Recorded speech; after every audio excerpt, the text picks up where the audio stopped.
Boa noite a todos. Mais uma noite de encontro com o professor Walter de Andrade, projeto de iniciação número 178. Boa noite. É com você, Gilberto. Olá, boa noite. Sejam bem-vindos. Estamos ao vivo. Mais um projeto de iniciação. Hoje dando sequência aí, né? No Bhagavad Gita. Esse nome é danado. Hoje o programa é de número 178 e vamos nessa aí. Boa noite, professor. Bem-vindo. Bem-vindo a todos. Boa noite. Boa noite, meu irmão Gilberto Catira, meu irmão Carlos Nascimento. Boa noite a todos os irmãos que estão presentes aqui para participar do nosso encontro, né? Projeto de Iniciação. Mais um sábado aqui, dando continuidade às nossas meditações sobre o Bhagavad Gita. Muito bem. Devemos dizer que esse projeto de iniciação, todo sábado aqui, 20 para as 9, estamos aqui semanalmente, né, para conversarmos sobre assuntos importantes da ciência iniciada das idades.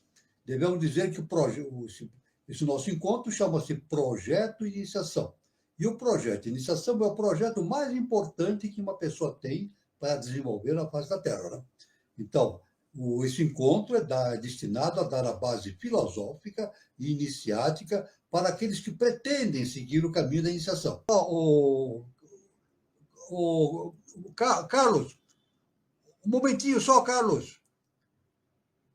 Um momentinho só, viu, que eu vou... Tudo bem, professor, pode ir. Bom, o professor ele vai buscar algum material, daqui a pouquinho ele volta, pessoal. Ele vai falar sobre aquele tema, né? É um poema antigo, né, indiano, Bhagavad Gita, né? Então, é uma história legal, né, sobre um príncipe, né, que pega uma carruagem e vai conversando com o cocheiro.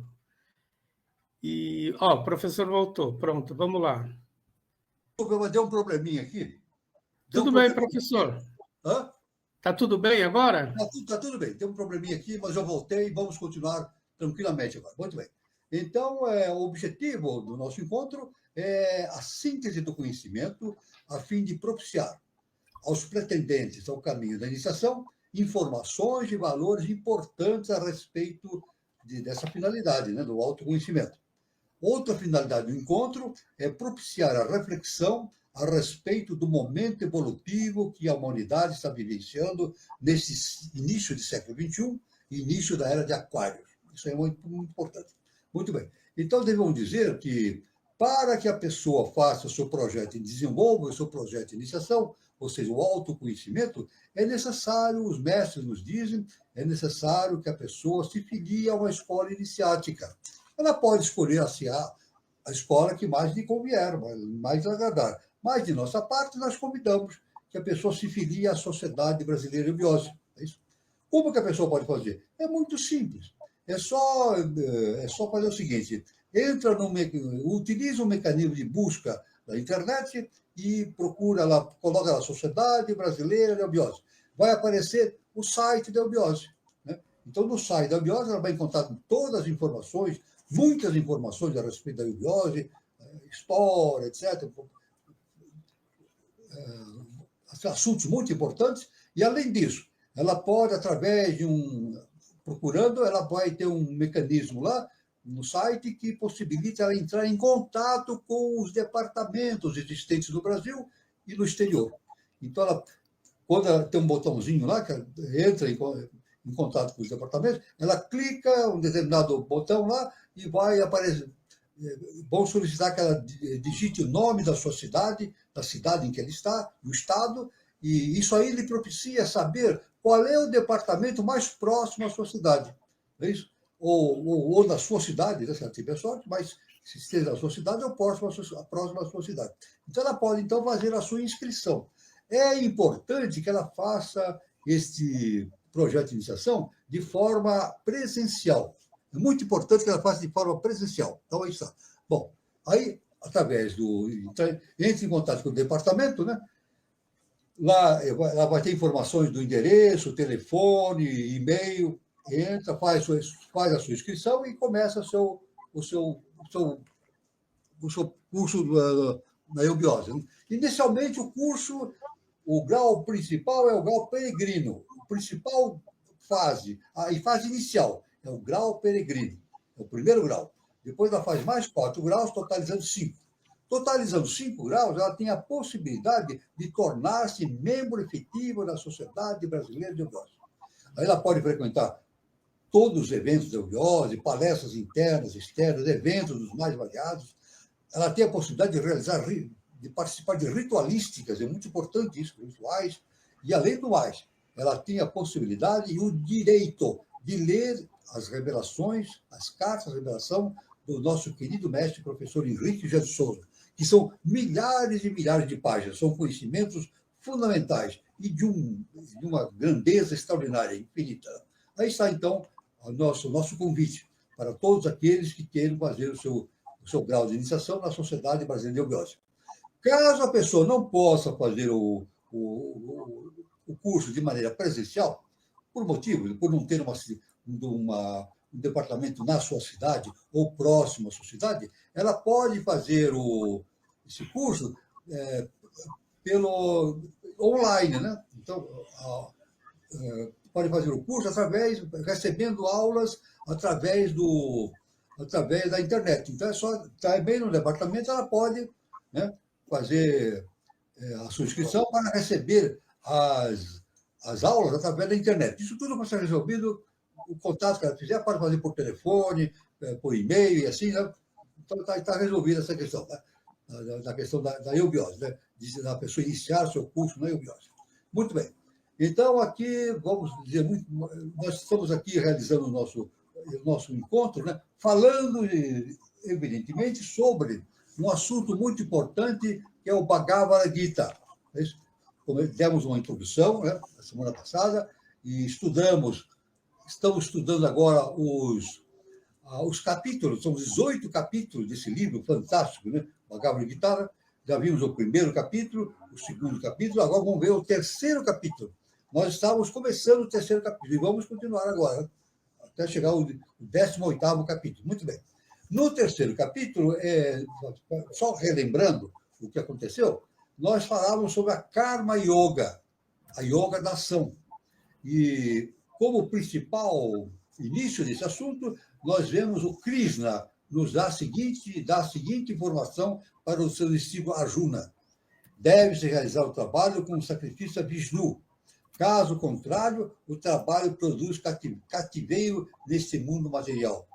Portanto, ó filho de Kunti, execute seus deveres prescritos para a satisfação dele, e dessa forma você sempre permanecerá livre do cativeiro. Então, essa foi a primeira informação de Krishna para Arjuna, né? Então, vamos continuar. Muito bem. Então, aí a sequência foi essa aqui. Confusa, a alma espiritual que está sob a influência do falso ego, julga-se a altura das atividades, que de fato são executadas pelos 3 modos da natureza material. Então, ele dá todo o exemplo dos 3 modos, né? Isso aí vimos na nossa encontro passado, né? E o senhor Krishna instrui Arjuna a lutar, mas sem apego. Se Arjuna simplesmente se sentar e renunciar à luta, ele ainda estará sujeito ao seu karma. Então, Krishna diz para Arjuna que é necessário ele lutar. Mas se ele cumprir seu dever, não para o próprio bem, mas para agradar a Deus, estará praticando a Karma Yoga. Veja, então, se ele trabalhar nessa luta para cumprir seu dever perante Deus, ele está praticando o Karma Yoga. Não para o seu próprio bem, mas para o bem seu e da coletividade. Então, é muito importante esse processo que leva o indivíduo ao autoconhecimento e à superação das suas limitações humanas. Muito bem. Continuando, então, podemos dizer que o trabalho no Karma Yoga é livre de qualquer reação pecaminosa, mesmo que esse trabalho signifique lutar na próxima guerra. Para explicar melhor o Karma Yoga, o Sr. Krishna salienta que Deus criou o homem e os devas. O homem se relaciona com os devas através do dever e do sacrifício. Embora livre de qualquer dever para dar bom exemplo, o próprio senhor Krishna executa deveres prescritos. Para incentivar Arjuna, seu discípulo, né, a cumprir seu dever, Krishna, seu mestre, cita o exemplo do antigo rei Janaka, um símbolo de dever e sacrifício. Negligenciar o dever, adverte o senhor Krishna, leva ao caos. Olha o que o Krishna fala. Negligenciar, não dar o valor, devido valor ao cumprimento do dever, leva o indivíduo ao caos. Aqueles que entendem a alma e o karma geralmente trabalham para educar os outros. Krishna orienta aos iluminados a ensinar sempre que possível, mas sem se incomodar com aqueles que não têm interesse. Então, o fundamental é a pessoa fazer o seu próprio desenvolvimento. É evidentemente que, fazendo o seu desenvolvimento, ela tem a possibilidade de expandir os seus conhecimentos para os seus irmãos. Na verdade, ela faz o seu desenvolvimento e produz também o desenvolvimento da coletividade. Isso é muito importante. Olha, Krishna falando isso, uma coisa muito importante. Né? Então, ao mesmo tempo, Krishna enfatiza que o dever de todos é único. Olha, o dever de todos é único. Todos têm o dever. Executar justamente a lei cósmica justa e perfeita, a lei de Deus. Então, independentemente de qual seja o dever, é preciso cumpri-lo sem apego. Veja bem, cumprir o dever sem apego, sem o desejo de satisfazer as suas próprias necessidades.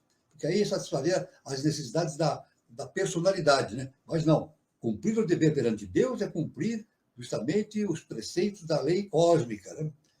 No final do capítulo, capítulo 3, Arjuna pergunta o que leva alguém a ações pecaminosas e que geram karma, mesmo contra a sua própria verdade.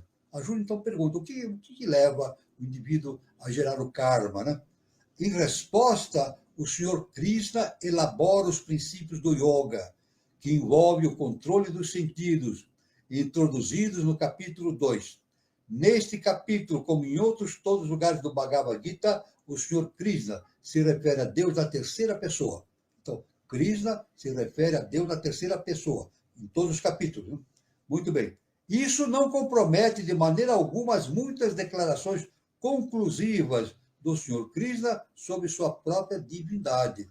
Então, Krishna ele é, evidentemente, a projeção da divindade diante de Arjuna, seu discípulo. Né? Por exemplo, se o primeiro-ministro discute os poderes do primeiro-ministro, ele está falando de si mesmo, mas indiretamente. Da mesma forma, o senhor Krishna fala sobre teologia geral a Arjuna. Quando Arjuna estiver pronto para a plena iluminação, ele saberá que o Supremo é o senhor Krishna, como veremos nos próximos capítulos.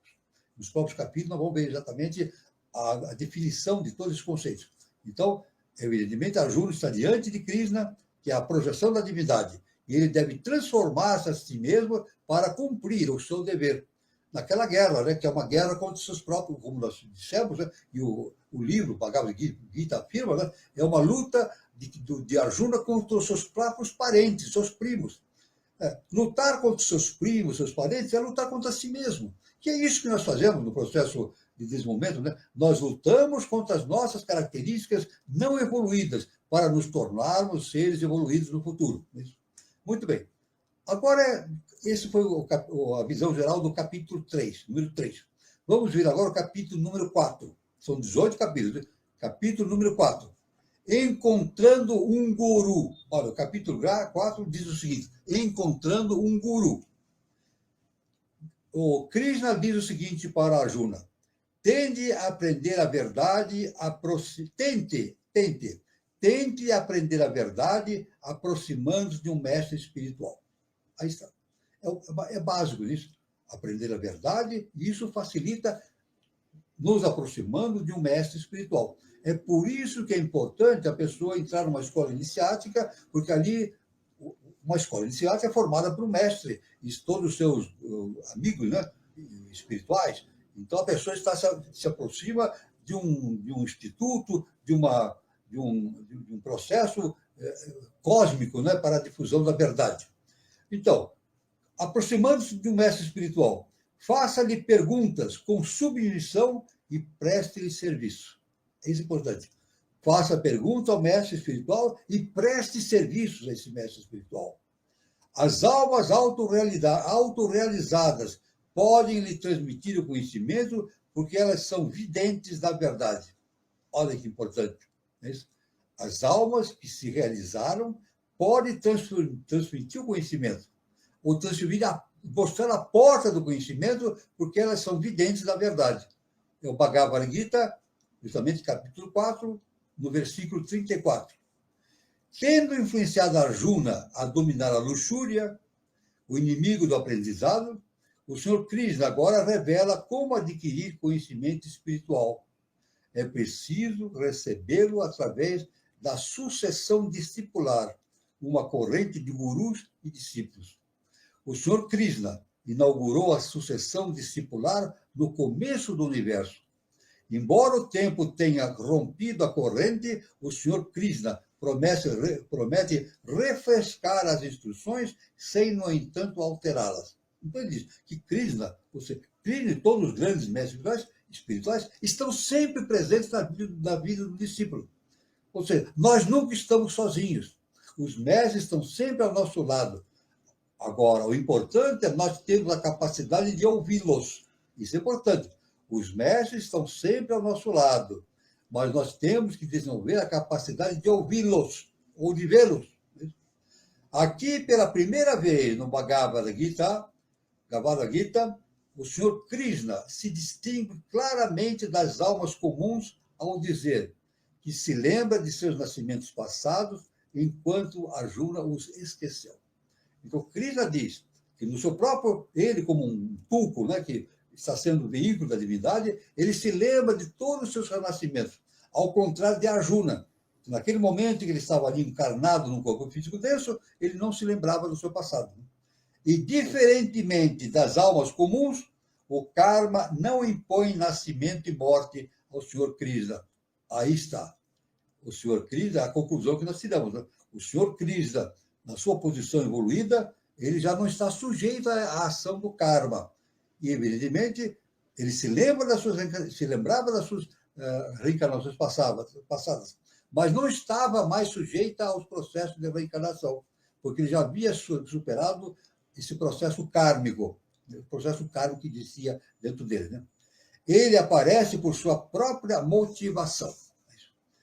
Então, nesse ponto aqui do capítulo 4, temos aqui um importante ponto em que é revelado o seguinte: Krishna informa a Arjuna que se lembra de todos os seus nascimentos.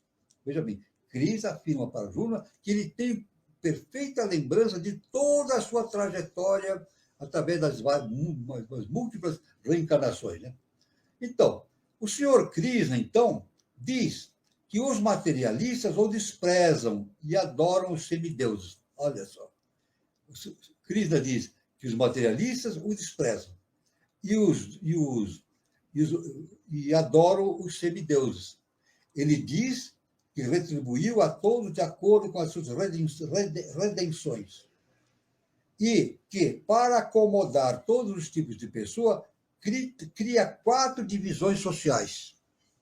Nessas qualidades, as ações revelam que a divisão a que cada um de nós pertence.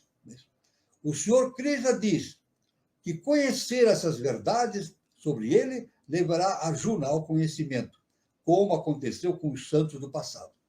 Então, Krishna diz que se Arjuna conhecer todo esse processo que leva ao processo de evolução, todo esse mecanismo, ele vai evidentemente, seguir o caminho de Krishna e tender a sua consciência para o autoconhecimento. O Senhor Krishna, em seguida, diferencia entre ações para gratificações dos sentidos, que produzem o karma, e ações transcendentais, que não produzem karma. Aí está. Então, Krishna diz que tem ações humanas que produzem karma, e ações humanas e não humanas que não produzem karma. Né?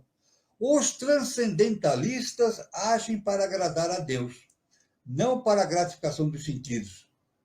E o Senhor aceita tais ofertas de trabalho. É básico, né, de Krishna, né? O indivíduo deve trabalhar para a divindade, e não para agradar os seus semelhantes ou a si mesmo. Deve sempre trabalhar para a divindade, ou seja, trabalhar conforme a lei cósmica justa e perfeita. Ou seja, o transcendentalista desfruta assim de uma vida totalmente espiritualizada na Terra e depois retorna ao reino de Deus. Então, Krishna diz que ele, seguindo esses preceitos que ele está passando para ele passa por uma vida totalmente espiritualizada na Terra e depois, paulatinamente, retorna ao reino de Deus. Como Jesus falava, né? Que o nosso futuro é a volta à casa do Pai. Então, veja que o bate, né? A volta à casa do Pai. Nos versos, nesse capítulo 4, nos versos 25 a 33, o Senhor Krishna descreve as maneiras pelas quais vários yogis se aproximam da verdade absoluta. No verso 34, ele aconselha Arjuna a encontrar um guru que conheça muito e que entenda os caminhos e que ele próprio tenha compreendido por completo. Então, ele ensina, ele sugere para Arjuna que ele encontre um mestre. Para que seja o mestre, ele indique o caminho para ele seguir, para fazer dentro de si mesmo esse processo de transformação interna. Então, ele descreve as maneiras pelas quais os vários yogis se aproximam da verdade absoluta. No verso 34 desse capítulo 4, ele aconselha Arjuna a encontrar um guru, como dissemos, né? Que conheça muito e que entenda os caminhos que ele próprio tem necessidade de compreender por completo. Concluindo o capítulo, o Senhor Krishna descreve a beleza e o poder do conhecimento transcendental e exorta Arjuna a lutar e destruir sua ignorância. Bom, é fundamental. Então, o Krishna diz que ele descreve para Arjuna a beleza que concerne, referente a esse conhecimento transcendental que se desenvolve dentro do indivíduo através do autoconhecimento, através justamente do projeto de iniciação. Né? E, evidentemente, isso conduz à destruição da sua própria ignorância. Né? Então, o nosso sentido é justamente destruir a ignorância, ou melhor, transformar a ignorância em verdade, né? Em sabedoria, não é verdade? Na verdade, se nós analisarmos bem em profundidade, a questão não é destruir o que está dentro de nós, é transformar. Nós já falamos isso, né? Nós temos aqui muitos comportamentos que são ligados ainda à nossa existência futura na Lua, comportamentos animais ainda, né? E nós temos, então, que transformar esses comportamentos em comportamentos espirituais. Não é destruir, é transformar. Por isso que é importante o autoconhecimento. Né? Muito bem. Aí chegamos ao capítulo 5. Capítulo 5, hein, do Bhagavad Gita. O capítulo 5 significa agindo em consciência do Senhor Krishna. Olha, agindo em consciência do Senhor Krishna. Então, Krishna fala o seguinte, olha só que logo no início do capítulo ele fala o seguinte: quem tem plena consciência de mim, conhecendo-me como beneficiário último de todos os sacrifícios e austeridades, o Senhor Supremo de todos os planetas e semideuses, e o benfeitor e bem-querente de todas as atividades vivas, alivia-se das dores e misérias materiais.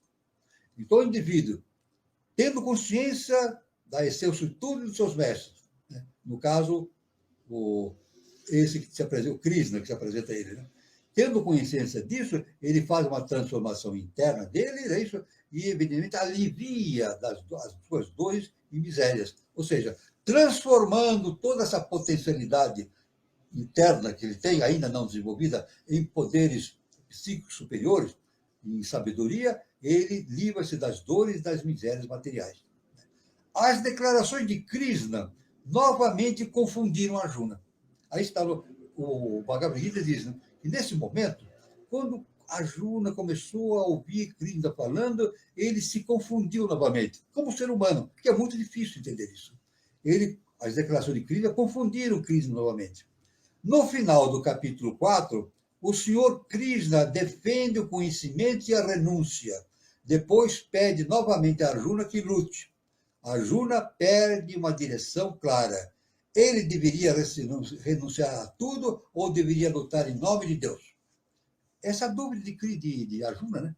Arjuna está numa batalha e ele vê que os seus opositores são seus primos, são seus próprios parentes.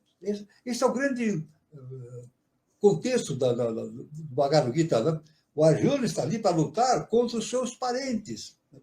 Então, no início, ele fala para Krishna que ele não quer lutar contra os seus parentes, porque ele acha que não é justo isso. Não?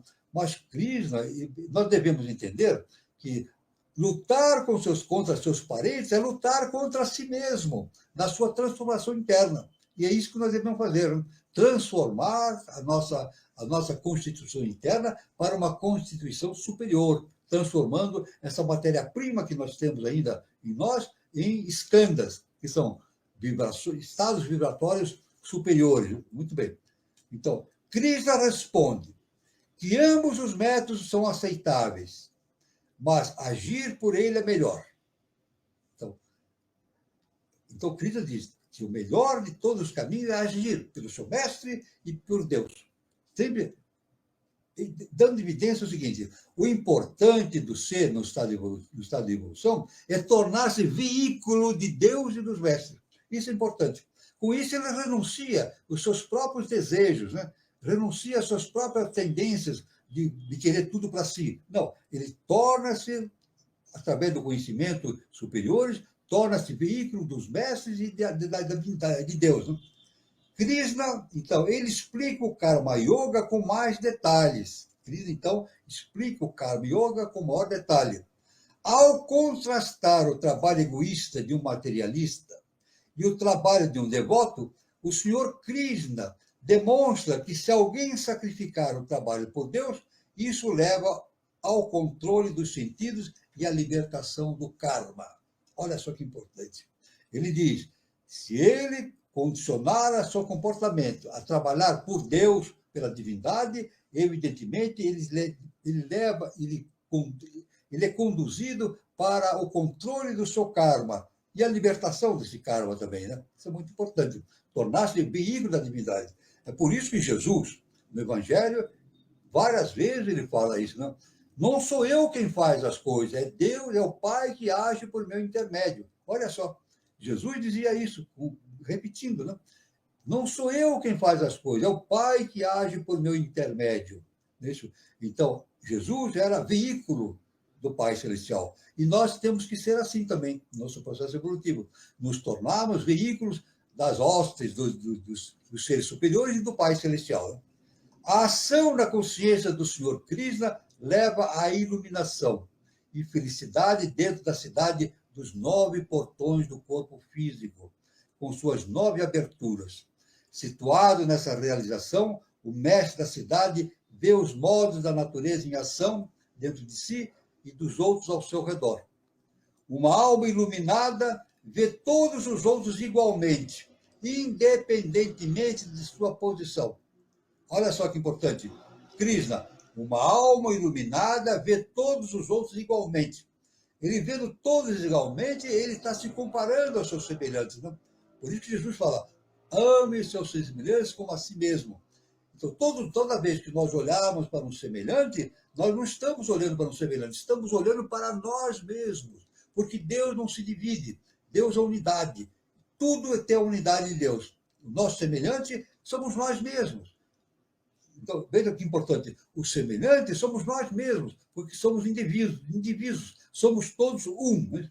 Então, essa pessoa que vê os outros, vê todos os outros de maneira igualitária, essa pessoa evita todos os tipos de problemas, subjugando os sentidos, e, portanto, desfruta de uma felicidade maior vinda de dentro. Olha, a felicidade emana de dentro dele mesmo. Olha que Krishna fala.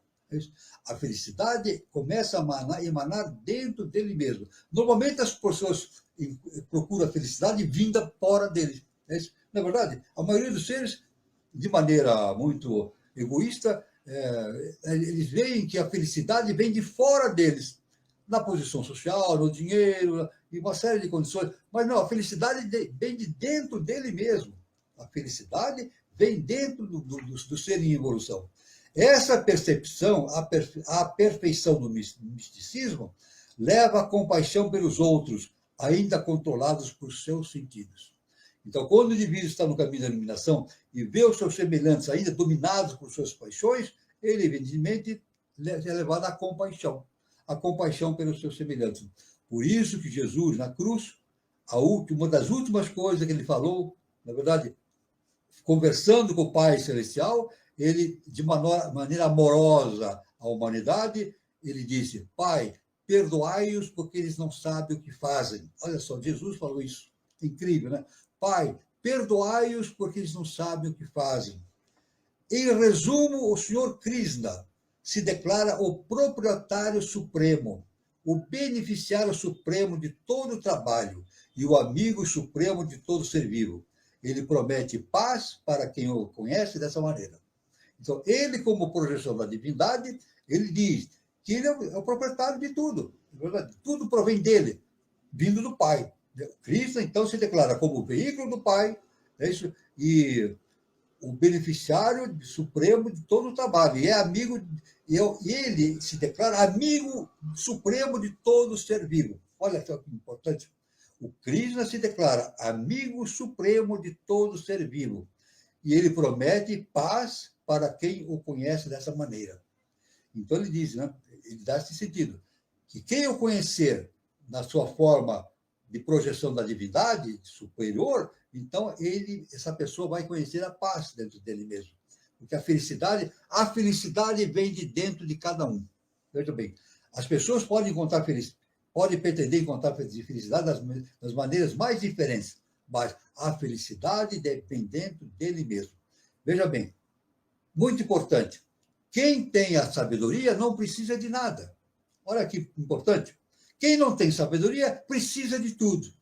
De tudo. Ele precisa, luta para ganhar isso, ganhar aquilo, tal. Mas quem tem a felicidade não precisa de nada. Ele tem tudo dentro de si mesmo. Então, ele é feliz. Ele atingiu a felicidade cósmica. Né? Muito bem. E continuando, então, nós vemos, então, no capítulo 6, o 6º capítulo, a meditação e yoga místico. Então, Krishna, então, o capítulo 6 é a meditação e yoga místico. E de todos os yogis, aquele que tem muita fé e sempre se refugia em mim, pensa em mim, dentro de si mesmo, e me presta serviço transcendental amoroso, é o mais intimamente unido a mim, em yoga, e é o mais elevado de todos. Essa é a minha opinião. Isso está escrito no Bhagavad Gita, isso, o capítulo 6, no versículo 47. Veja bem. Então ele diz, todo yogi, aquele que tem mais força, é aquele que tem fé e sempre se refugia nele, no Krishna, ou em consciência superior, em Deus, né? e traz o Deus e os mestres dentro de si mesmo, né? E prestando serviços amorosos a todos os seres da humanidade. Né? Então, quem faz isso é intimamente unido a Krishna, aos seres superiores, conforme Krishna diz, né? Se liga através da yoga com Krishna e é o mais elevado de todos. E Krishna, então, diz, essa é a minha opinião. Pronto, é uma coisa importante. Né? Em todo o Bhagavad Gita, o Senhor Krishna apresenta várias opções para ajudar Arjuna a lidar com a sua própria confusão. Veja que Arjuna é um ser humano, né? Como todos nós, está diante de uma projeção da divindade, ele fica muito confuso. O Bhagavad Gita diz, né? A confusão dele, inicial, não entenderam por que ele tem que lutar contra os seus familiares. Mas, na verdade, Krishna lhe diz que não é simplesmente seus familiares, é lutar contra si mesmo, transformar-se intimamente. Mas tudo que Krishna lhe fala, ele é cercado por dúvidas intensas. Né? Nesse capítulo 6, né, o Senhor Krishna elabora os processos de meditação e yoga místico que ele apresentou rapidamente no final do capítulo 5. Então, aí, nesse capítulo 6, o Senhor Krishna, no Bhagavad Gita, ele elabora os processos de meditação, né, através desse procedimento. Nós devemos dizer, então, nós já podemos entender, e isso a literatura nos forma. O Bhagavad Gita são 18 capítulos, e cada capítulo é um processo de manifestação iógica. Cada capítulo é um método de exercício da prática da yoga. Isso é importante, veja bem. Cada capítulo é um processo de exercício da prática yoga. Isso. O yogi bem-sucedido, conforme Krishna, desfruta de uma mente profundamente equilibrada, por inteiro desapegada de qualquer situação externa. Aí isso é fundamental. Quando o yogi bem-sucedido, ele desfruta de uma mente profundamente equilibrada. A sua mente é perfeitamente equilibrada e desapegada de qualquer situação externa. Nós podemos até aumentar isso pelo nosso entendimento. Né? Ele fica desapegado de coisas externas e internas. Né? Então, isso é muito importante. O importante, a perfeita concentração mental, através da prática da yoga, é justamente a pessoa se desligar tanto dos processos mentais exteriores como dos processos mentais interiores. Então, ele torna-se imune a qualquer desequilíbrio mental dentro dele. Né? Então, para alcançar esse objetivo, o yogi místico deve viver na floresta. Naquele tempo, né, era uma questão muito comum se falar isso. Né?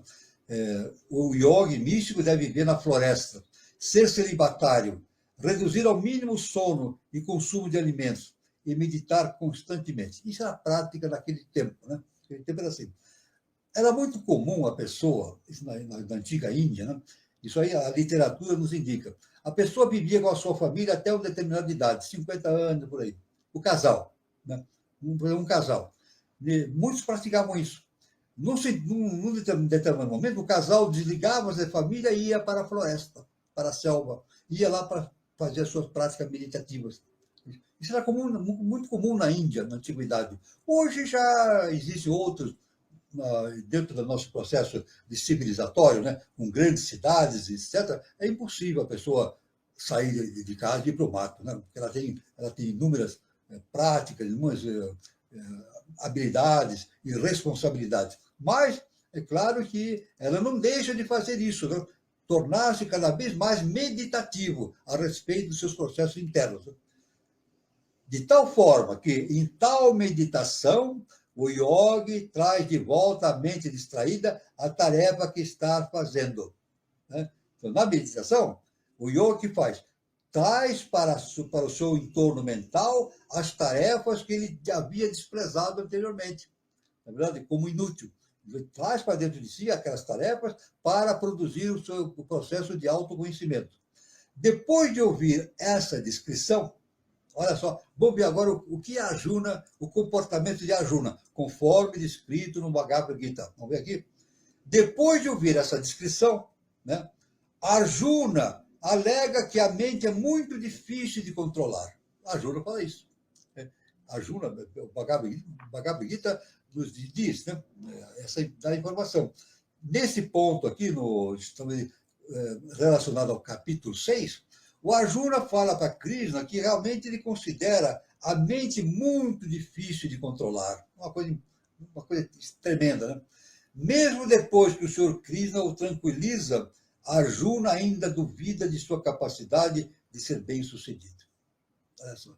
Apesar de toda a conversa que ele tem com Krishna dando para ele todo o caminho para a meditação perfeita, a perfeita concentração mental, Arjuna diz que tem dificuldade muito grande de controlar o seu processo mental. Né? E é muito difícil de controlar, né? E ele duvida. Krishna diz para Arjuna diz para Krishna que ele duvida da sua capacidade de ser bem-sucedido nesse processo de domínio da sua mente. Né? Krishna, então, explica que um yogi já se beneficia simplesmente tentando. Olha o ensinamento de Krishna. Krishna diz assim, olha, Krishna, então, explica que um yogi já se beneficia simplesmente tentando. É claro que dominar a mente não é uma coisa fácil. Vamos considerar uma coisa? Não é fácil. Né? A nossa mente é muito buliçosa e de muito movimento. Né? Principalmente nas grandes cidades, né? A gente é envolto por muitas ideias, muitos pensamentos. É muito difícil a concentração. Né? Mas, mesmo que a gente, conforme a Arjuna diz, que se declara como não está conseguindo uma perfeita concentração, o Krishna diz que O yogi já se beneficia tentando. A tentativa já é um passo enorme. Pior aqueles que não tentam. Olha só a informação de Krishna, né? Veja, pior aqueles que não tentam. Aqueles que tentam, mas não estão conseguindo, já estão dando um passo enorme, porque estão tentando. Olha só a definição de Krishna, né? O senhor Krishna conclui sua consideração sobre esse difícil sistema de yoga, declarando que aquele que o adora fielmente é, de fato, o melhor de todos os yogis.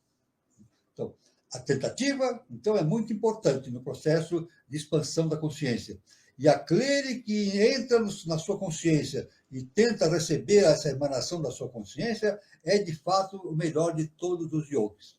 Então, sempre repetindo aquele fato, né? O nosso trabalho é nos tornarmos veículos de Deus, da Suprema Divindade e dos seres que estão abaixo dele, né? Dos mestres, né? Ascensionados. Né? Isso é muito importante.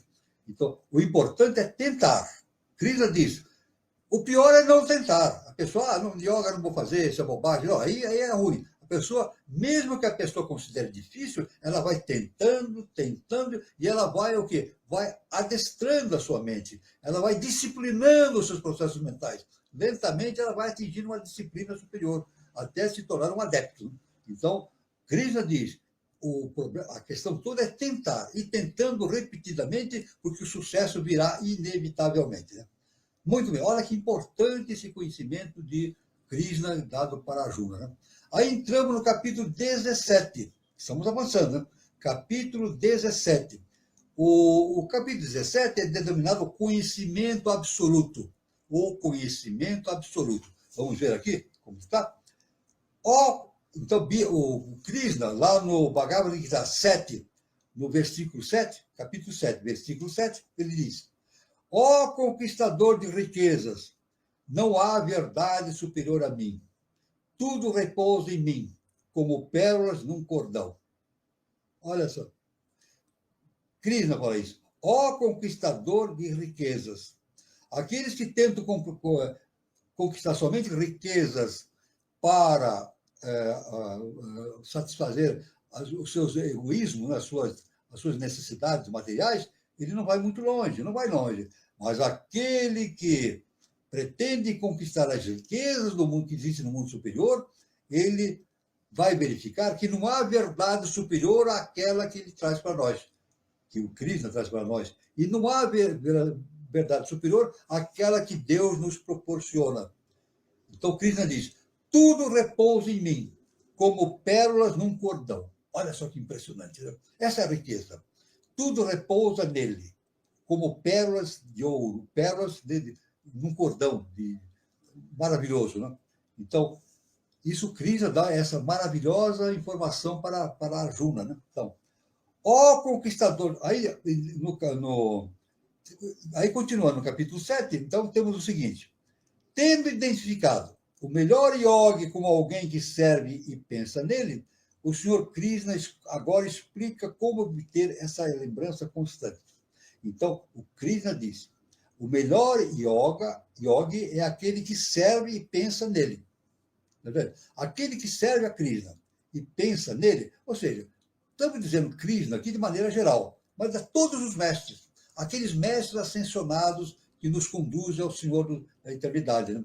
Todos aqueles que tentam se alinhar, tentam se coadunar, se identificar com os mestres superiores, eles passam a servir os mestres, e isso é uma coisa extraordinária para o yogi que faz isso. Né? Durante essa explicação, o Senhor Krishna contrasta matéria e espírito, perversidade e piedade, insensatez e sabedoria. A matéria, a energia superior e inferior do Senhor, a matéria, a energia superior inferior do Senhor Krishna consiste em 8 elementos básicos. 8 elementos básicos. A terra, água, ar, fogo, éter, mente, inteligência e falso ego. Éter se refere ao espaço. O falso ego descreve mais que orgulho. É a identificação errônea de uma alma espiritual com o corpo material. Aí está. Esse é o peso, né? Quando o indivíduo se identifica com o corpo material. Não é verdade? Então, nós Na verdade, tudo que nós temos a pessoa pode dizer, o meu corpo. Normalmente, o ser humano fala assim, o meu corpo, mas nada é dele. Na verdade, nós não temos nada. Tudo que nós temos na Terra é justamente emprestado pela divindade. O que nós temos no mundo, na planeta Terra, é emprestado pela divindade, inclusive o nosso próprio corpo. O nosso corpo não é nosso. Deus nos emprestou uma estrutura física para que a gente evolua. Nem o nosso corpo é nosso, né? Então, por isso que o Krishna diz esse importante conhecimento, né? Que o falso ego descreve mais que orgulho. É a identificação errônea da alma espiritual com o corpo material. O indivíduo se identifica com o corpo, mas não é. O corpo é apenas um veículo para a sua evolução espiritual, né? A matéria influencia a alma condicionada como os 3 modos da natureza: bondade, paixão e ignorância. O espírito, a energia superior do Senhor Krishna, consiste nos seres vivos que lutam arduamente com os elementos e modos de natureza material. Aí está. Então, a energia superior do Krishna consiste naqueles, por comparação, aqueles que lutam arduamente contra os elementos de natureza material. Esse é o problema. A questão da luta para a sublimação do seu comportamento e o vencimento de todos os processos que o mantém enclausurado na matéria, né? Tendo se apresentado como a origem da matéria e do espírito, o Senhor Krishna descreve metaforicamente como alguém o pode ver na matéria. Ele, então, explica como alguém o pode perceber diretamente por meio da submissão voluntária e amorosa. É verdade. A seguir, o Senhor Krishna descreve 4 tipos de pessoas piedosas que se entregam a ele e 4 tipos de pessoas perversas que não se entregam. Então, Krishna dá para Arjuna o exemplo, né, de 4 pessoas piedosas que se entregam a ele e 4 tipos de pessoas perversas que o renegam, não se entregam a ele. Entre os que se entregam a ele, ele expressa especial apreço por aqueles que o fazem pelo discernimento. Através do discernimento. A pessoa diz, não, esse é o caminho que eu vou seguir. E segue o caminho que a divindade lhe aponta, né? Pessoas inteligentes, fortalecidas por ações piedosas no passado, obrigam-se no Senhor Krishna e transcendem o nascimento e a morte. Tá? Então, aqueles que tiveram uma vida já constituída por ações espirituais têm mais carga, mais propriedades, mais condições para ter esse processo de sublimação e seguir o Senhor Krishna, transcendendo o nascimento e a morte. Por outro lado, diz Krishna, os tolos adoram devas por ganhos materiais. Pronto. Krishna diz, os tolos adoram devas. Né? Devas, evidentemente, de origem, uma natureza ligada com o plano material, né? Que eles denominam de devas, né? Por interesses materiais. Um costume popular entre aqueles que se dizem seguidores dos Vedas. Os tolos também acham que o Senhor Krishna veio de Brahma, uma energia impessoal e sem forma. Tais pessoas nunca conhecem o Senhor Krishna, porque, para elas, ele permanece encoberto. Quando a pessoa desenvolve, dá definições a respeito de Krishna, o que ele chama de tolos, tento dar definições a respeito de Krishna, ou dos senhores de alta magnitude espiritual, eles se enganam a si mesmos. Agora, é claro que o conhecimento, o objetivo é esse. Toda pessoa que pensa que conhece o Senhor Krishna, ou os seres de elevada condição material, na verdade, não conhece, porque esses seres de Krishna permanecem encobertos para eles. Olha que importante essa definição, né? Aí vemos, então, chegamos no capítulo 8, né, do nosso estudo, né, que é justamente, o título é Alcançando o Supremo. O capítulo 8 é alcançando o Supremo. Veja, qualquer que seja o estado...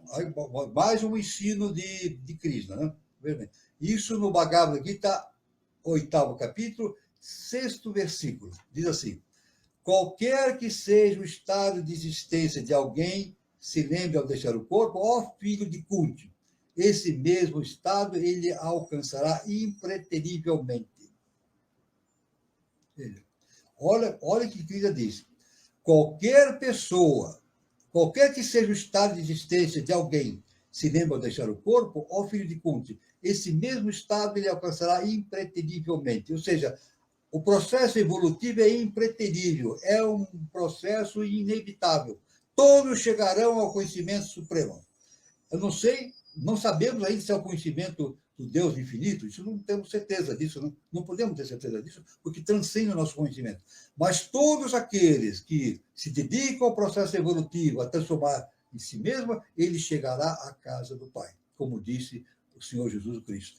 Todo aquele que se dedica com bastante avidez à conquista da consciência espiritual superior, ele chega à casa do Pai impreterivelmente. Isso é inevitável, né?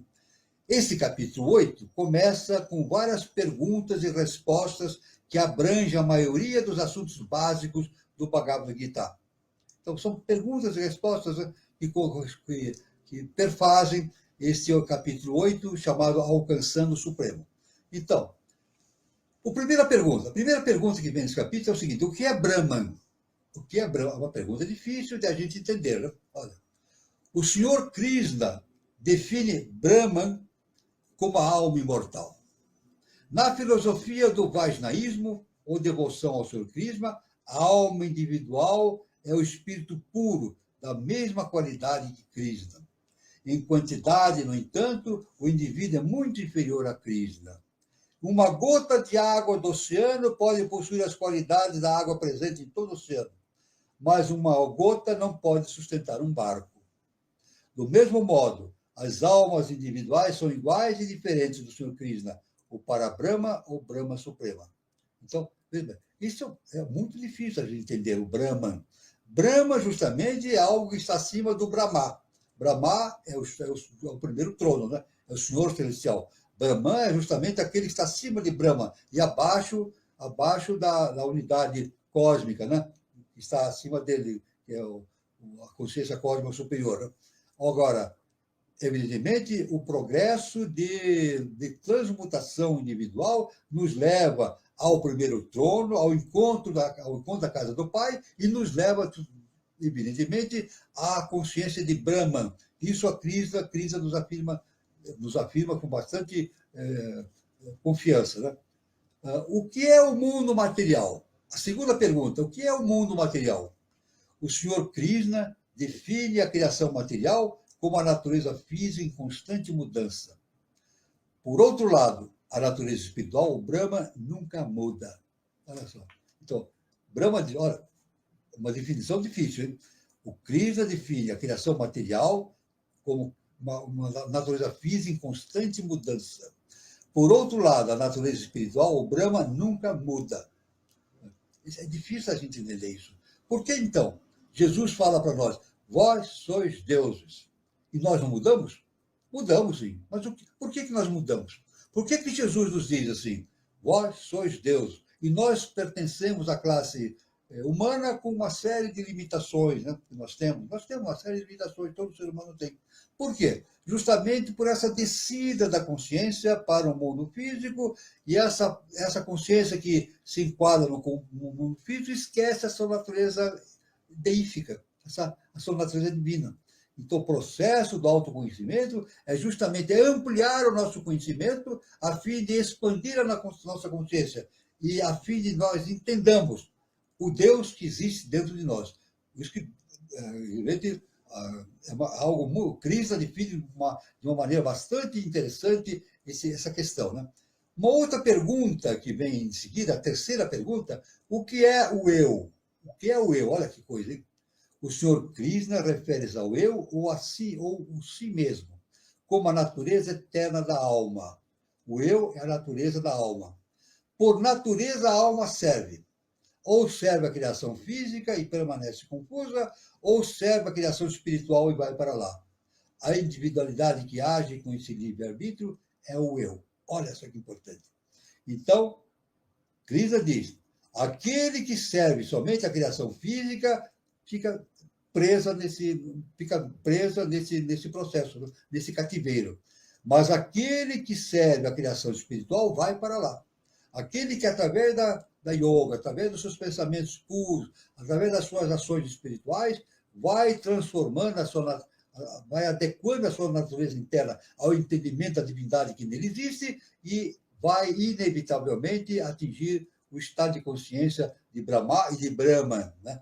A individualidade. Krishna diz, a individualidade que age com esse livre-arbítrio é o eu. É lógico que quando recebemos a tríade superior, recebemos o livre-arbítrio. E é justamente através do livre-arbítrio que nós escolhemos ir ou não ir nesse processo evolutivo. Não é verdade? Agora, é claro que todos atingirão esse processo evolutivo superior, isso é inevitável, apenas até a questão do tempo. Né? Agora, o que determina a velocidade com que esse processo acontece é o livre-arbítrio. É o livre-arbítrio que é fundamental. Né? Normalmente, nós sabemos, pela análise da nossa condição humana, o ser humano, grande parte da humanidade, 80%, não usa o livre-arbítrio. Veja, é incrível, né? As pessoas não usam o livre-arbítrio. As pessoas dizem assim, eu faço o que eu quero. Não é bem assim. As pessoas dizem, eu faço o que eu quero. Mas, na verdade, se a gente analisar aí a fundo, 80% da humanidade faz aquilo que os outros dizem para ela fazer. Vocês podem ver isso. A maioria, 80% da humanidade, fazem aquilo que os outros, que estão no sentido de destruir a humanidade, as forças das sombras, eles acabam obedecendo às forças das sombras e fazem coisas inadequadas para o seu processo evolutivo. Né? Então, o livre-arbítrio, justamente, é o ponto fundamental para que o indivíduo se livre das suas limitações físicas, humanas, e atinja a consciência superior. Então, isso é algo muito importante. Muito bem. Essa é a terceira pergunta do capítulo 8º. Né? Aqui nós temos ainda muitas perguntas ainda, né? Temos ainda, vamos até a sexta pergunta, mas devido ao adiantar da hora, nós vamos terminando aqui, essa nossa primeira parte do nosso encontro, né? E tem outras perguntas, são 6 perguntas ao todo desse capítulo. Nós fomos até a terceira pergunta, mas no próximo encontro nós vamos avançando, né? No 8º capítulo, né? E sempre lembrando que o Bhagavad Gita são 18 capítulos. Né? Vamos terminar no encontro seguinte, vamos terminar o 8º capítulo, e depois ainda temos mais 10 capítulos para avançarmos a fim de meditarmos sobre o Bhagavad Gita. Muito bem. Eu passo a palavra ao nosso irmão Carlos Nascimento para que ele abra esse nosso encontro para todos os irmãos aqui do nosso encontro, através de perguntas, manifestações, opiniões e assim por diante. É muito interessante, né, professor, refletir sobre tudo isso e sobre vários tópicos, né, que o senhor trouxe para a gente. Eu acho que um dos mais importantes é a gente realmente entender a tarefa que a gente tem, né, para cumprir, né, professor, nessa nossa jornada de vida, não é isso? A tarefa. Exatamente, isso aí. Realmente, o entendimento dessa tarefa nos leva ao entendimento da nossa questão evolutiva. Jesus diz, somos deuses. É impossível. Já passando por aí, nós não entendemos, não podemos entender. Se nós somos deuses, por que o ser humano tem tantas dificuldades de praticar ações equilibradas, boas, humanitárias? Né? Grande parte da humanidade vive fazendo guerra, fazendo coisas desastrosas, né? Traindo as pessoas, judiando as pessoas, né? Como fizeram com o Senhor Jesus Cristo, né? Pregaram em uma cruz. Né? Agora, inevitavelmente, o ser humano vai chegar a Brahman, isso, e vai chegar a uma expansão enorme do seu conhecimento, porque isso faz parte da lei cósmica justa e perfeita. Mas agora nós temos que entender qual é o procedimento que nós temos para fazer para seguir esse caminho. O caminho desse é o autoconhecimento, a transformação interna. Transformar as nossas ignorância humana, né? As nossas nidanas em escandas, né? A transformação dessa potencialidade que nós temos internamente em coisas úteis para o nosso desenvolvimento. Isso é um trabalho gigantesco, né? Mas, pelo tamanho desse trabalho gigantesco, a gente atinge o conhecimento de que tornar-se um adepto é algo maravilhoso, algo fantástico, né? O indivíduo torna-se um ser supremo, superior a toda a natureza humana e torna-se um indivíduo sem karma, né? Supera todo o karma e se introduz num caminho já no segundo trono para atingir uma consciência superior nesse vasto infinito, né? Que existe entre o segundo e o primeiro trono e aí por diante. Né? Muito bom, professor. Gilberto, você tem alguma colocação para fazer? Muito bem, Carlos. Recadinho para o pessoal que está acompanhando, como sempre, né?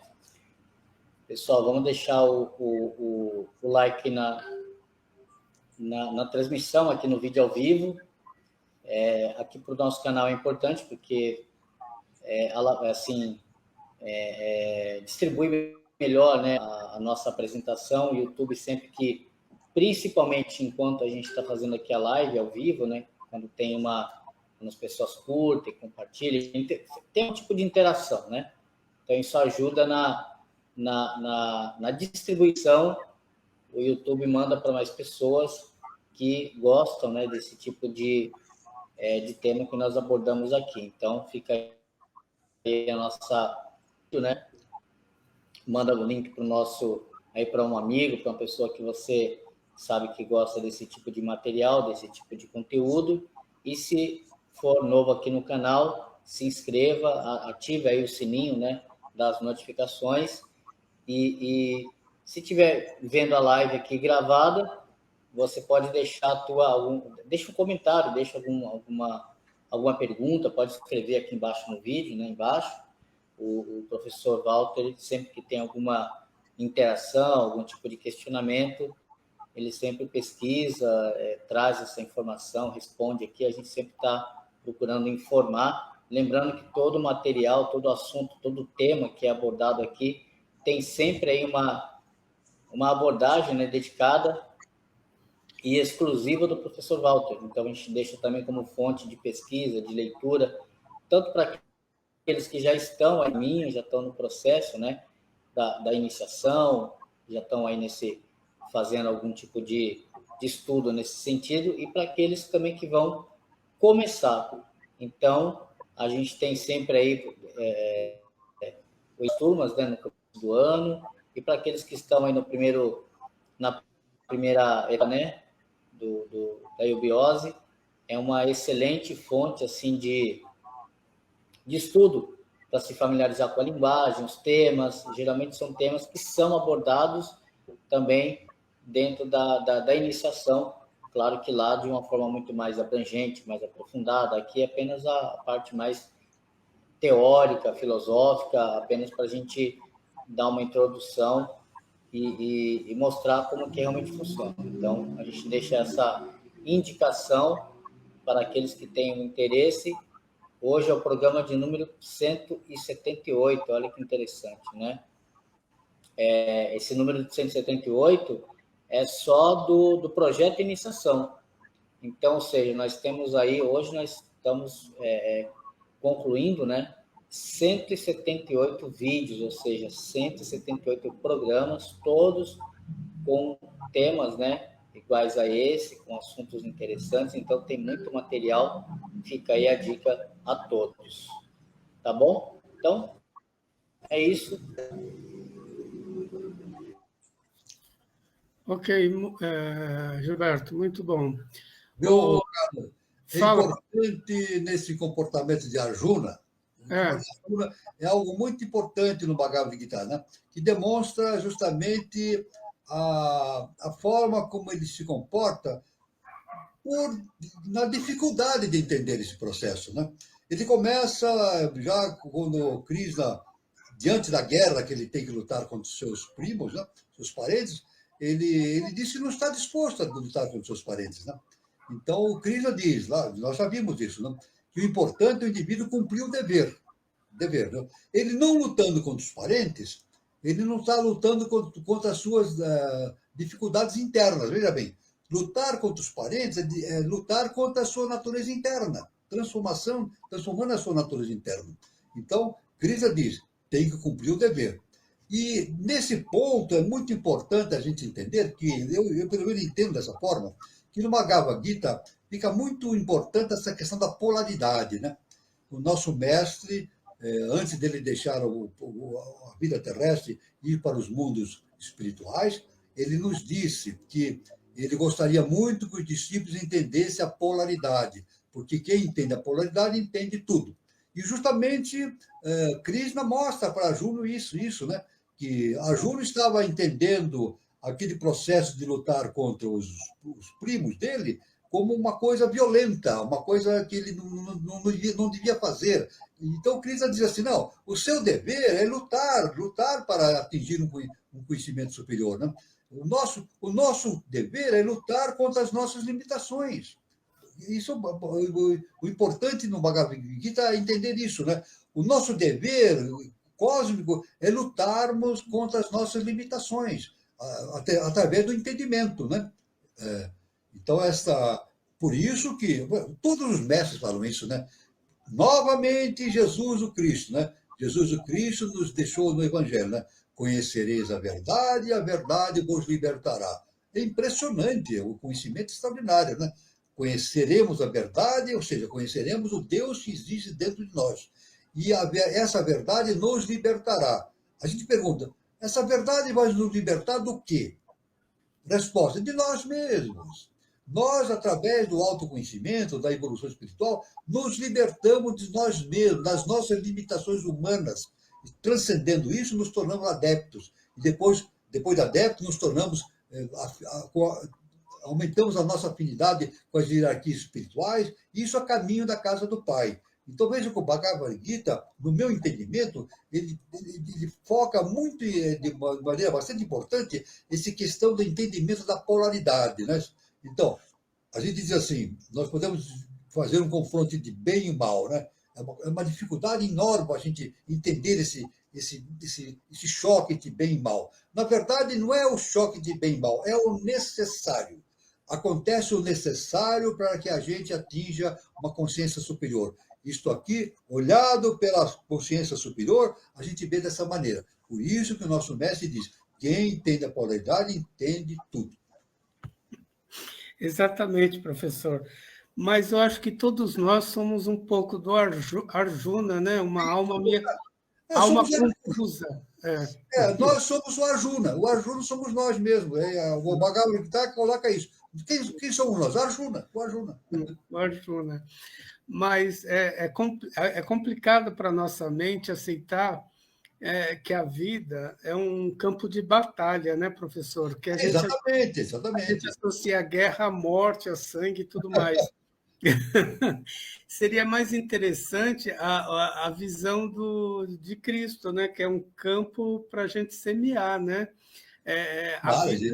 Exatamente, a vida é um solo fértil para a gente saber semear, né? Com boa semente, para ter boas colheitas, né?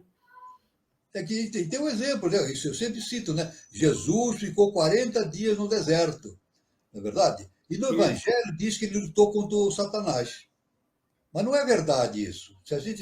Isso pela maneira religiosa de entender, a gente entende que ele lutou contra Satanás. Mas, na verdade, ele lutou contra quem? Contra si mesmo. Eu não estou dizendo o Cristo, o Yoshua Ben Pandira, aquele que foi o veículo do Cristo, né? Ele estava num processo evolutivo. Ele era descendente da casa de Davi. Ele venceu a si mesmo. E Jesus, num dos seus ensinamentos no Evangelho, ele diz assim, no mundo tereis aflições, mas entendo isso, eu venci o mundo. Jesus falou isso. Então, no mundo tereis aflições, mas essas aflições podem ser superadas através do quê? Da vitória do indivíduo sobre a sua própria personalidade. A vitória sobre si mesmo. Muito bom, professor. E o interessante também que eu achei, nos comentários, professor, é que realmente todos os mestres falam que é difícil, né, a gente controlar a mente, né, controlar os pensamentos, controlar tudo mais. Mas o interessante que foi falado é que, pelo simples fato de tentar, né, professor, a gente já está no processo iniciático. Isso é muito importante nesse capítulo, no terceiro capítulo, né, que o Krishna diz assim, a pessoa às vezes diz assim, mas eu estou tentando, não consigo, eu duvido que eu vá atingir isso. Mas o Krishna diz, tentando, a pessoa que tenta já está no caminho. Agora, o que não leva a nada é não tentar. Não tentar, não fazer nada, deixar a coisa como está. Aí não leva a nada, né? Mas a pessoa tentando, ela já está caminhando. Porque, veja bem que importante, o Krishna diz, eu percebo isso no Bhagavad Gita, uma coisa importante. Quando a pessoa tenta, as entidades espirituais se aproximam dele e lhe dão forças, lhe dão subsídios, lhe dão informações para que aquilo se torne realidade, né? A tentativa dele está o elevando a uma condição espiritual superior. É necessário tentar. Agora, se não tentar, então não acontece nada. A pessoa vai ficar milhões de anos no mesmo sistema, né? No mesmo processo de ignorância. Né? E voltando à questão da polaridade, né, interessante, né, a gente, em termos de riqueza, né, professor, a gente, tudo bem que a gente está ligado ao corpo físico, ao material, mas a gente se enxerga mais a riqueza material do que a riqueza espiritual, né? Exatamente. Bom, a riqueza, né? Muita gente classifica a riqueza como um bom karma, né? A pessoa ela ficou rica, ganhou na loteria. Mas tem os dois lados. A riqueza pode levar o indivíduo a fazer boas coisas ou pode destruir o indivíduo. Não é verdade? O excesso de poder material, riqueza, pode levar o indivíduo a fazer coisas maravilhosas em benefício do semelhante, né? Criando muitas coisas, mas pode também levá-lo a produzir coisas que nem dá para imaginar, né? A causar a sua destruição. Então, a riqueza em si não é bem nem mal, é o necessário para o indivíduo exercer uma atividade que o karma lhe determinou. Então, ele pode crescer ou se arruinar.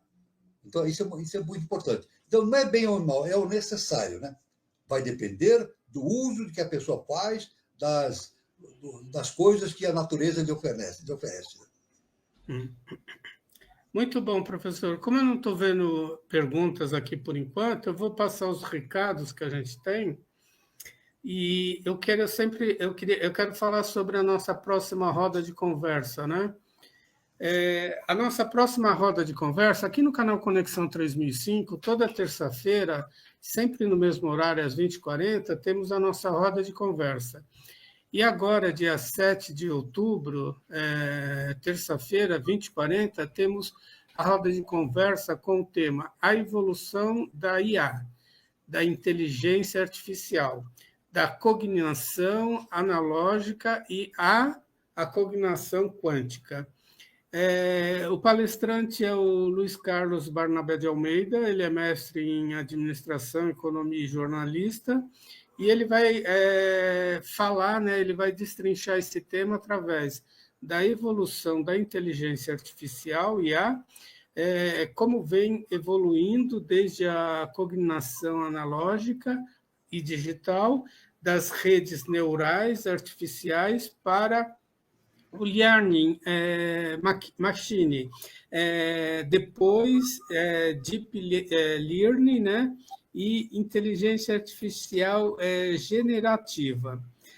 Com a computação quântica, uma nova era se aproxima com qubits e algoritmos, né, autorreguláveis, e uma interação simbólica, ser humano e máquina. Como será esse novo mundo? Como estamos preparados? Então, o tema é interessante e atual e faz a gente refletir, né? Porque a gente está percebendo, né, um avanço muito grande nessa área, né? Todos nós temos contato com a internet e a gente percebe, né, esse avanço que está aí.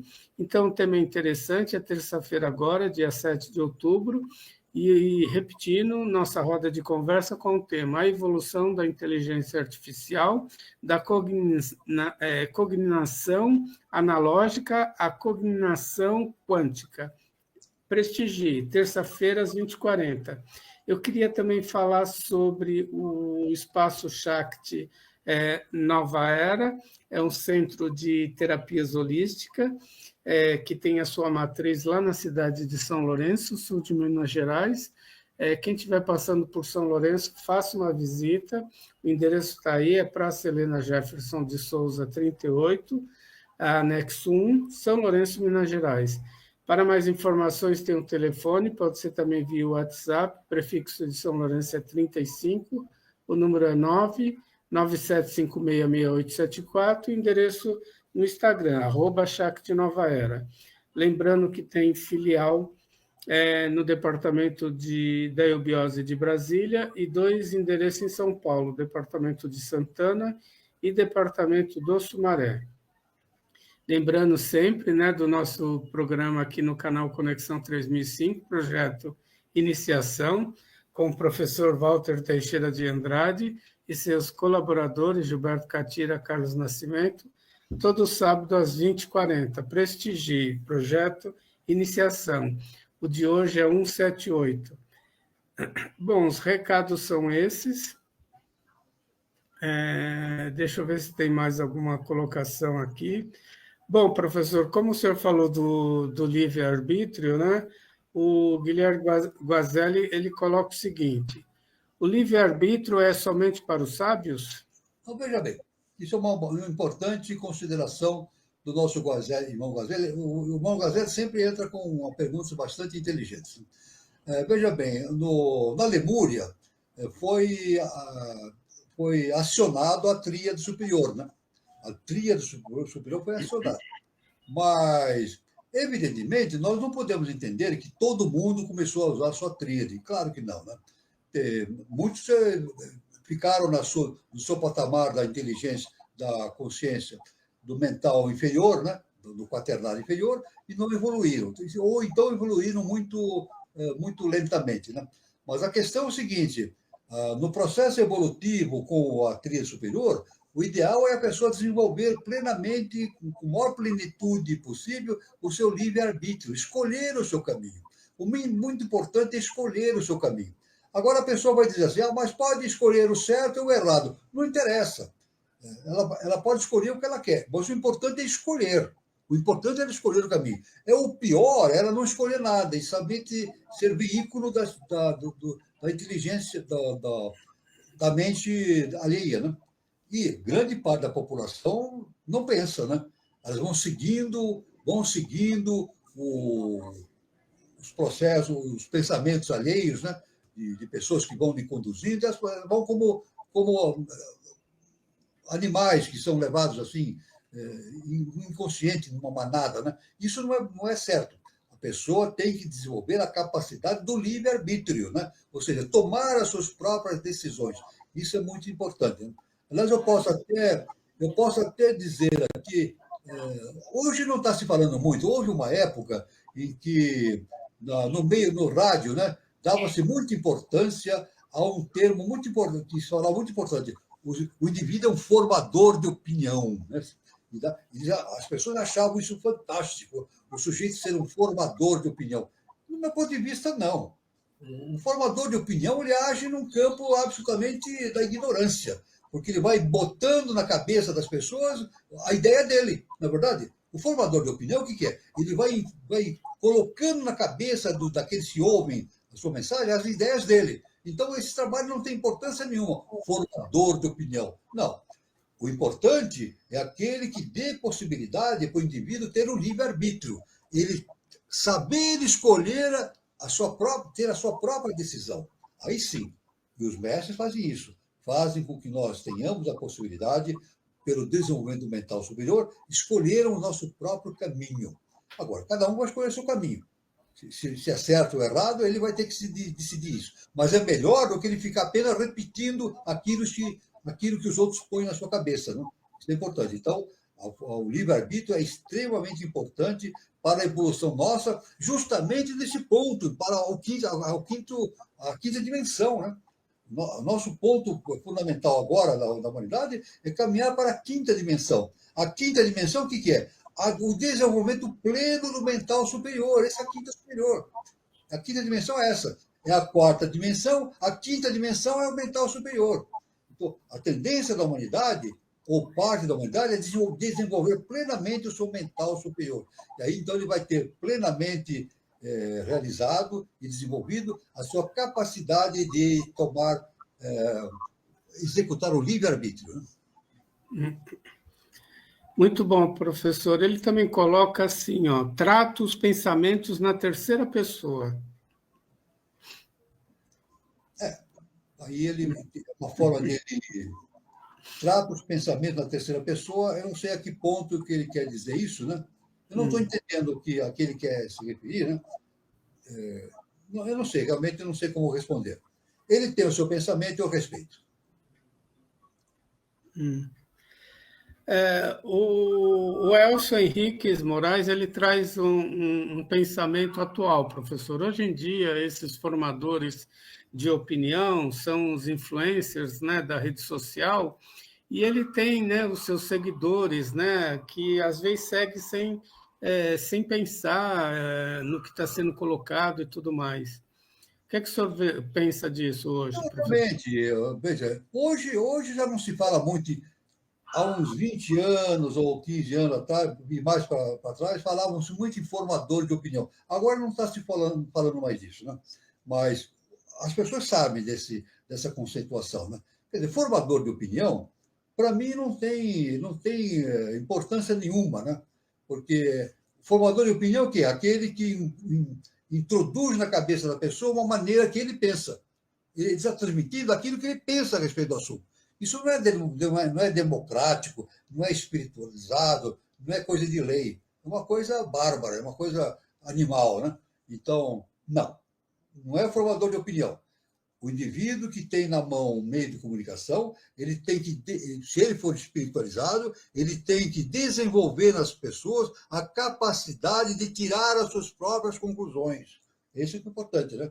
Então, no caso dos jornalistas, né, todos aqueles que usam, eles têm que levar o indivíduo a tirar suas próprias conclusões. Então, isso é de uma forma espiritualizada, ligada a um terceiro milênio e ligada à formação de uma quinta dimensão no nosso planeta.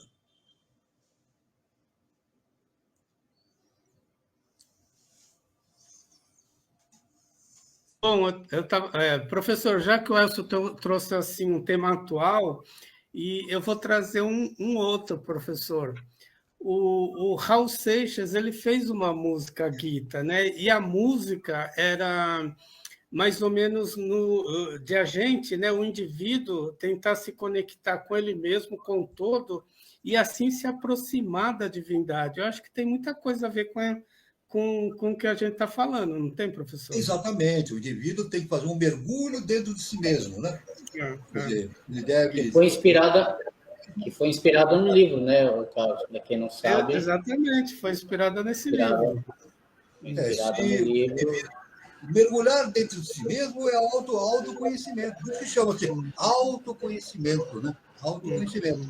A pessoa vai se conhecendo a si mesmo e vai tirando as suas conclusões a respeito das suas necessidades e convivências e circunstâncias na vida humana e assim por diante, né? Mas ele vai tirando as suas próprias conclusões, mas ele vai penetrando em si mesmo e, inevitavelmente, quando ele penetra dentro de si mesmo, através do autoconhecimento, ele vai conhecendo Deus que existe internamente nele, né? Isso é muito importante. E aí, Gilberto, você quer falar alguma coisa sobre a música? Foi um período assim muito fértil de música, né? E que eu acho que foi muito importante para os jovens da época, né? Se conectar a alguma coisa assim mais espiritualizada, né? É que no caso do Raul específico, ele era leitor, né? Ele tinha muito contato com essa literatura, fazia estudos aí de ocultismo, era muito conectado, né, com essa... Muita gente não sabe, né? Ele tinha um conhecimento. Então, muito das letras, né? Quem tem conhecimento, ou quem gosta, ou para quem for pesquisar, vai ver que tem muita conexão. O Trem das Sete, por exemplo, é uma música que ele fala sobre a Era de Aquários, ele fala sobre a nova era, né? Ele fala sobre o novo éon, né? Que é a passagem da era, né? Da era de peixes para a era de aquários, né? Então ele fala desse olhar, do nosso olhar para o novo éon, né? Que ele chama de novo éon, né? Que é para a nova era, né? E assim, tantas outras letras das músicas dele, ele tinha sempre esse embasamento. Veja bem, vou dar um exemplo brutal, um exemplo assim que tira toda a dúvida. Por exemplo, o professor Henrique José de Souza. A gente pode considerar ele como um formador de opinião? Não, ele nunca fez isso. O professor dizia o seguinte, olha, o ensinamento do nosso mestre professor Henrique José de Souza. Ele dizia, estude, compare, medite e tire as suas próprias conclusões. O professor falava isso. Medite, compare, estude e tire as suas próprias conclusões. Use o seu livre-arbítrio. Então, o professor estimulava isso, o autoconhecimento. Esse é o processo da espiritualização do indivíduo. Muito bom, professor. A UELSO coloca a letra de Paulo Coelho também, né? Então, é toda uma conexão que tinha entre os dois, né? Em relação à espiritualidade. Mas eu acho que... Eles escreviam juntos, né? Muitas das letras, né? Mas eu acho que o momento é isso, né? Que nem você falou, Gilberto, a Era de Aquário, eu acho que vai trazendo para a gente valores ligados em tudo isso, né? Valores ligados ao conhecimento individual de cada um, e isso se confronta com o livro que o professor está trazendo, né? E eu acho que tudo isso tem a ver, né, professor? Exatamente. Esse conhecimento do Bhagavad Gita é um conhecimento milenar, né? E já é válido até hoje, né? Todo esse o contexto desse livro é perene, ele vale por gerações e gerações, não perde o seu valor. Isso é uma coisa importante, né? Os livros, geralmente, eles perdem o seu valor de acordo com a época, né? Vão cair em desuso, mas esse livro não é perene, para toda a eternidade, né? Tanto é que está aí até hoje, né, professor? Hoje, então nós não encontramos pontos de quem segue o caminho da iniciação e estuda, nós não encontramos pontos de divergência com o conhecimento iniciado. Não é perfeito. E nós verificamos que todos os grandes mestres falam da mesma maneira. Isso que é importante, né? Todos os grandes mestres seguem o mesmo caminho, o mesmo processo de cognição, de entendimento. Isso é básico para o nosso entendimento. Exatamente. E deixa eu ver. A Eliana Pontes colocou aqui, ó. O Raul Seixas estudava, mas ele usava os entorpecentes para atingir estágios abstratos. Ele era o ciclo lunar de 35 anos. Ele tinha... Tá. Pode falar, cara. Pode falar, Gilberto. É que esse assunto, aliás, esse assunto daria até uma live.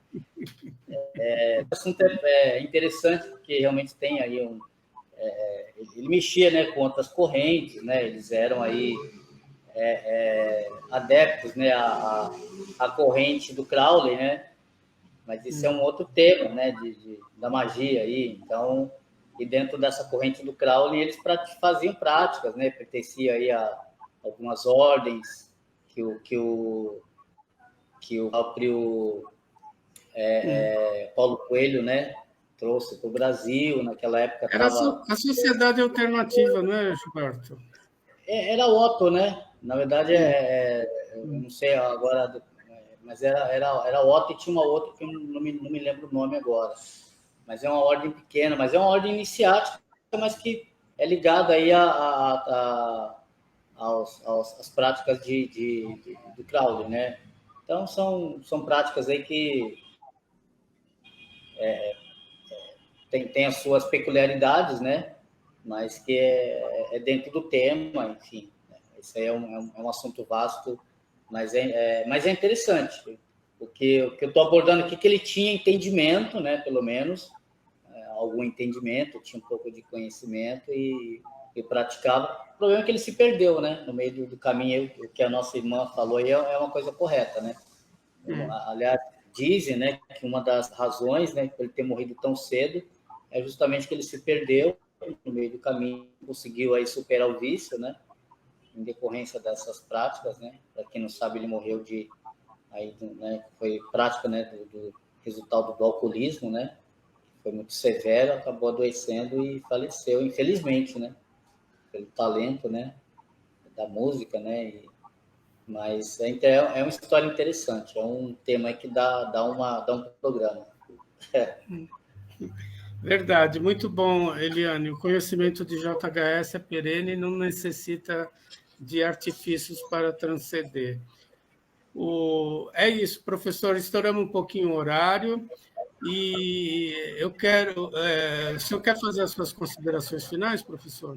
As considerações finais é justamente esse valor desse trabalho que nós estamos trazendo aqui para nosso estudo, né? O Bhagavad Gita, justamente dando esta percepção de que essas obras são eternas, né? Por mais que a gente passe o tempo, estuda, elas permanecem com valor inestimável para a evolução do ser humano, né?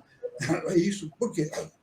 São obras de valor porque são trazidas pelos mestres para nós. Elas nunca perdem o seu valor, são eternas. São eternamente disponíveis para produzir a evolução do ser humano. Muito bom, professor.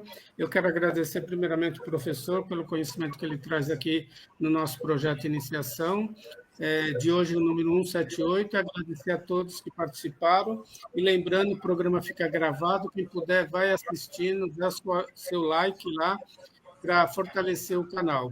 E um bom final de sábado, um bom domingo, e até terça-feira na nossa roda de conversa, e até sábado no nosso próximo encontro. Boa noite a todos.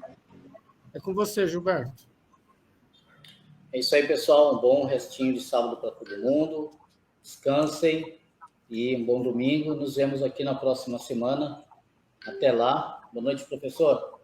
Boa noite, meu irmão Gilberto Catira, meu irmão Carlos Nascimento. Boa noite a todos os irmãos que estiveram presentes aqui.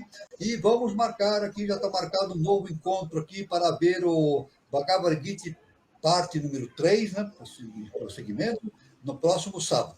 Luz, paz e amor para todos e fiquem todos com Deus.